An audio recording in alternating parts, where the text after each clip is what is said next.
And I feel that the creatives today are having to create with like a rule book. All right? They instead of just being able to know the rules, break the rules, do whatever the hell you want to do and just create.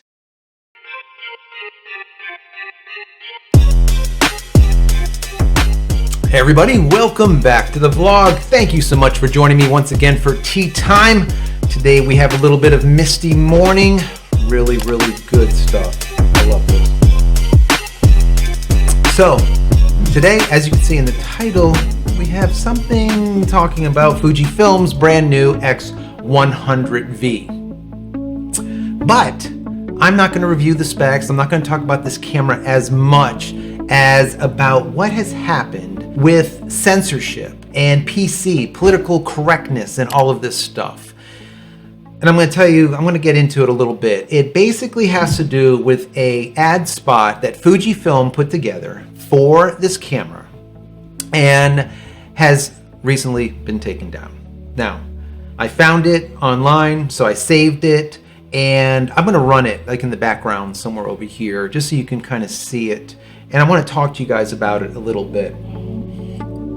So, there might be some swearing involved in this video, and I will beep it out, but this is going to be more like a discussion. I want to have this discussion with you. I want to know where you guys stand. Because a lot of people that are here on this channel are creatives like me, that have literally come up through the ranks as creatives. I ended up going to school for commercial art, advertising, design, and photography at the Art Institute of Fort Lauderdale for this degree. Now, I went to other colleges for other degrees and I ended up not using them, and I fell back to my art because that's what I absolutely love. All right. I ran a computer company for 13 years and I just got away from it because it just wasn't what I liked doing. Okay. I went back into the photography and the creative side of things a couple of decades ago. I've been around for a little while.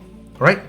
Now, let me just give you a little bit of backstory about me before I get into this video, just so you know who I am. Because some people have come to this channel and you're brand new and you just don't know the channel yet, or you don't know who I am. Well, I am a creative. I'm a DP, I'm a photographer, and I am a videographer. I do editing, I do all kinds of things for commercial work. I don't do that many weddings or this type of thing, but I do a lot of commercial work. I started out doing the advertising design stuff. I used to do front cover magazine covers. I would do the shooting as well as the paste up and layout. Back when it was paste up and layout, a Veritype machine. Some of you guys aren't old enough to even know what that is, but that's okay. All right, so that's where I come from. Now, to talk about this whole PC thing, just so you know, I am the guy that literally came up in the 70s. My best friend was Johnny Lawson, who was a black kid. All right, today it's African American. All right, he was a black kid and we didn't care what color of skin he was. I played football with him since I was like 7 years old until I was like a teen, until he moved out. All right, no one cared what color his skin was. All right, when I went to the Art Institute, every single one of my friends that were worldly from all over the world, they were all gay. Did I care that they were gay? No, they were my friends, right? We hung out, we did all of our stuff together, and no one really cared what their sexual orientation was, right? It wasn't an issue. When I was growing up in physical education, PE, all right, we used to play a game that you would take a ball and whip it at someone as hard as you could, and if the person caught it, you would be out. White Goodman's hit! That ball's up for grabs, and it's caught! That's a catch! You're out on the floor! Peter LaFleur has got to sit down. It was called Smear the Queer. Today, it's called dodgeball. Because if you say smear the queer, there's going to be like a whole like uprising and people are going to lose their shit. Okay? Why that is, I don't know. But we're in this era of PC where you can't talk about anything, you can't say anything. Everything goes by a certain grayness. Everyone is equal, right? Your kids are equal. Everyone wins a trophy. No one is special anymore because everyone is special. Everyone can be super. And when everyone's super, no one will be. I didn't grow up that way. If you wanted to be special, you wanted to be the top of your class like I was in the Art Institute, I had to work my ass off, all right? That's just it. It wasn't just given to me, and we weren't all just given projects and jobs. It was basically on your merit. If you did good, you got the good jobs, the good projects. If you did crappy, you got crap. That was just it. And like I said, at the time, all of my friends were gay. Now, moving forward, we are now 20, 30 years down the road, okay? My kids, all right, have gunkles. And people were like, what the hell is a gunkle? Well, a gunkle is a gay uncle, right? It's two guys that we just absolutely love. Me and my wife absolutely love. They love my kids. They take my kids to shows. They take them all over the place. We've been just best of friends for a couple of decades, decade and a half, all right? They're the gunkles. Does anyone care that they're gay? Does my family care that they're gay? Does my kids care that they're gay? No. Right? They're just awesome people. Back to this whole thing, whereas if you constantly just beat on a certain thing, religion, your color of your skin, your sexual preference, things just get whacked. They just get out of sync, in my personal opinion. Everyone is equal. I don't care if you're black, blue, pink, if you're green, you just came down from Mars, you're equal to me. All right? And I'm sure there's a lot of creatives out there that are like me that feel the same way. Creatives look at things different. We're not a ones and zeros kind of people. We look at things artistically, creatively. We want to make stuff. We want diversity. We don't want everything to be gray. We don't want everyone to have a trophy. We don't want everyone to be black, and we don't want everyone to be white. And we don't want everyone in the middle. We want that diversity. All right? That's what makes us be able to taste the creativity, to be able to make something fantastic. Well, that's the same thing that's going on here with this FujiFilm X100V, this ad spot that was removed by FujiFilm. Why? Because there was a bunch of idiots that said that the creative, the artist, the photographer was offensive the way he was taking his photos. Street photography. Intrusive was another word, the way he was doing his photography. Street photography is all about capturing people in their essence, all right? Without any kind of staging, how they are. Now, let me just be fair. This video, when you look at it, some of the things that he does and how close he gets to the people, to me, I think is a little bit much. I personally wouldn't do that. I would use a longer lens when I do street photography, and I shoot people from a little bit further back, all right? Give them their space, but I want to see them, how they move, how they interact with people, what they're doing, their life, what they do, their story. And if you can capture a story with street photography with a single image, it's just beautiful. It's a beautiful thing.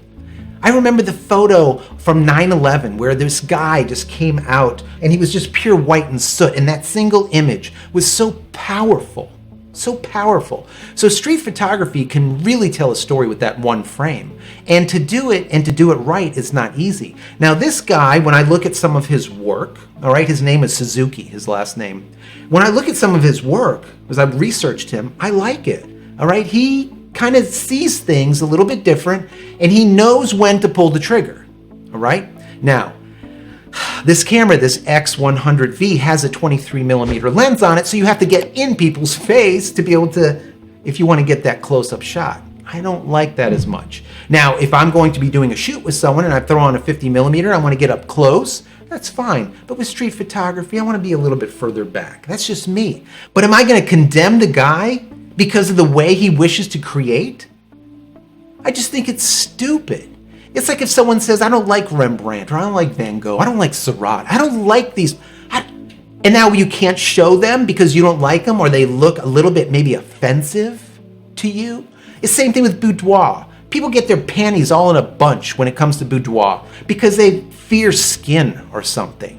Let me just tell you a little backstory here. When I was at the Art Institute, we were drawing nude figures, male and female, for like 3 months straight, every day. Do you think that any of these people in this class cared that these people were naked by the end of this? No. You're drawing lights and darks. You're drawing pieces of puzzles and putting them together into a beautiful drawing, a beautiful picture. Doesn't matter if the person is naked or if he's not naked, or if she's naked or if she's not naked, right? It's just this whole thing where people just get all crazy all right? And this happens all the time with race, with religion, with sexual orientation, with all of this stuff. And I feel that the creatives today are having to create with like a rule book, all right? They instead of just being able to know the rules, break the rules, do whatever the hell you want to do and just create, we're having to go by this rule book and make sure that we create stuff that everyone loves or that doesn't offend someone.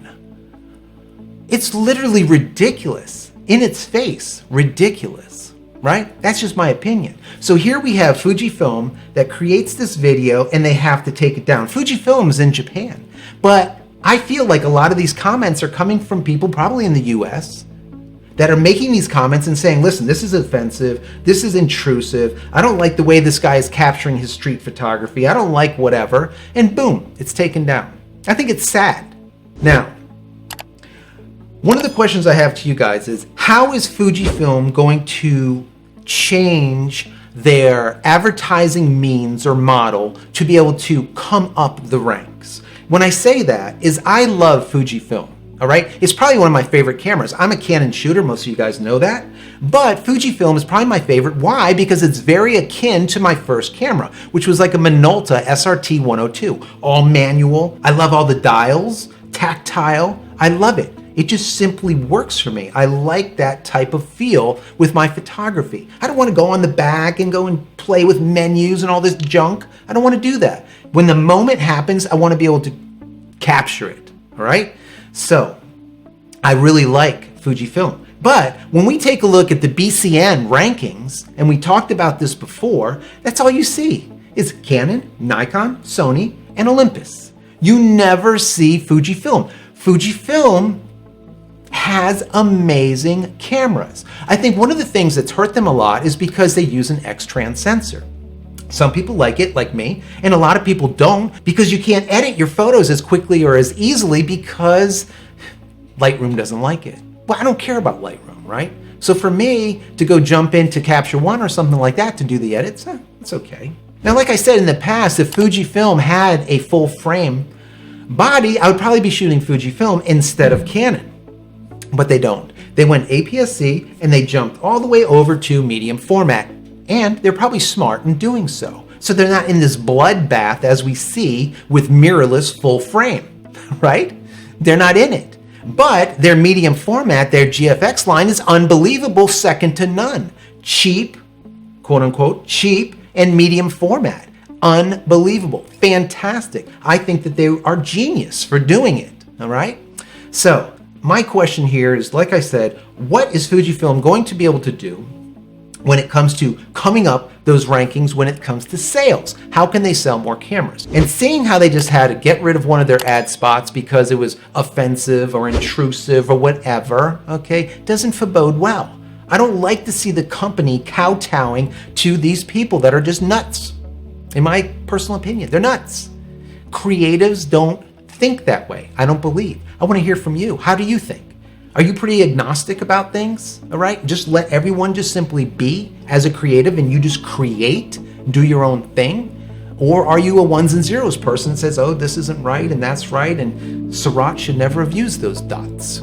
You know, whatever it is. I want to hear from you. So guys, that is it. If you enjoy my content, throw me a big thumbs up. That would be awesome. If you absolutely hate it, throw it a thumbs down twice. That would be great. Don't forget to smash that subscribe button so you can get all of my content when it becomes available, and click the little bell icon so when it is available, you will be notified of it. And finally, head over to my website, JCristina.com, where you can find all the photography tools that I've invented for you and me over the years, and hopefully there's something there that you might like. And if there is, please pick it up and support me. That would be awesome. Also, go over to JCristina.com/ebook. JCristina.com/ebook. Pick up my ebook. It's free. 10 tips for making sharper images. Great information for amateurs as well as pros. Once again, JCristina.com/ebook. Also, community.jcristina.com. Community.jcristina.com. Join my creative Discord. I made it for all of us. Just hundreds of creatives are on there talking about topics like this, talking about all different types of things from cameras to tech to everything in between. go over there, once again, community.jcristina.com, and get involved. Finally, if you made it to the end of this rant, I'm going to give you 20% off everything over at JCristina.com. Use promo code YT20 at checkout. Once again, YT20 at checkout, and get 20% off everything that's in your shopping cart. So that's it, guys. I'm out of here. Many blessings to each and every one of you. Thank you once again for being here. Take care, guys.